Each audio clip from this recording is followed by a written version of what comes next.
เงินเรานี่ออกตั้งแต่7 โมงเช้าหากำมาฮอดเงินเรานี่ออกจาก7 โมงเช้า1 โมง 30จะมาวิดีโอคุณจะได้วิดีโอจะได้วิดีโอเนี่ยนะ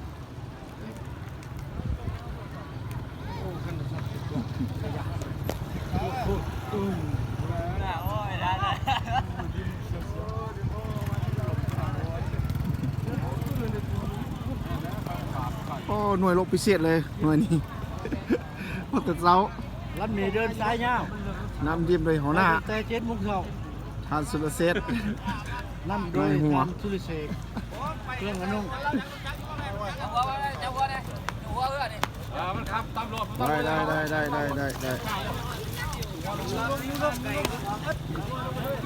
ออกแต่7 โมงเช้าลำนี้ออกแต่7 โมงเช้าไปนี้จะมาฮอดงานนี้จะมีคนเจ็บที่เขาแก่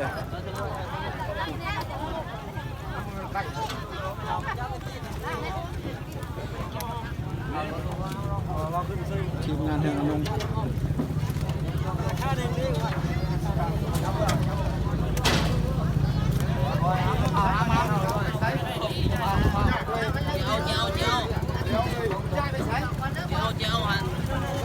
เ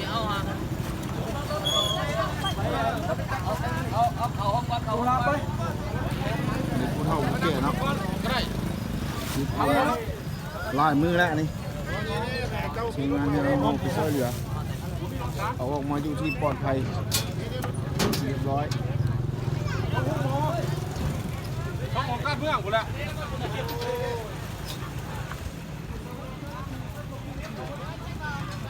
บ้านย่าผมรู้บ้านไหน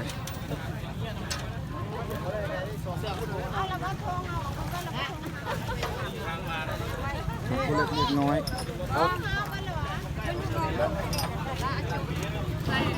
เพื่อไม่ออกแต่7 โมงเช้า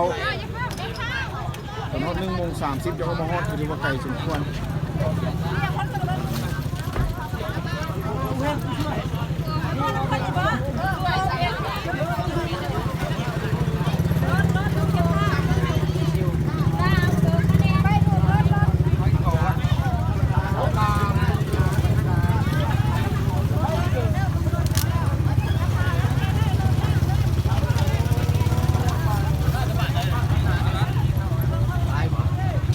ปลาตรงนี้นะน้ำตาล 300 ปลาย ต้นแก้วแล้วก็ปลาหัวนานี่แหละ มีกับงัวตายเท่านั้นครับ แม่บ้านเขาถึงคู่เพิ่งออกมาได้ปลาตรงเมืองนี่นะ แต่บ้านนี่โซ่หน้าตาลบ้านเข้าไปได้ผู้หญิงบ้านมัน น้ำตาลก็ถึงว้าม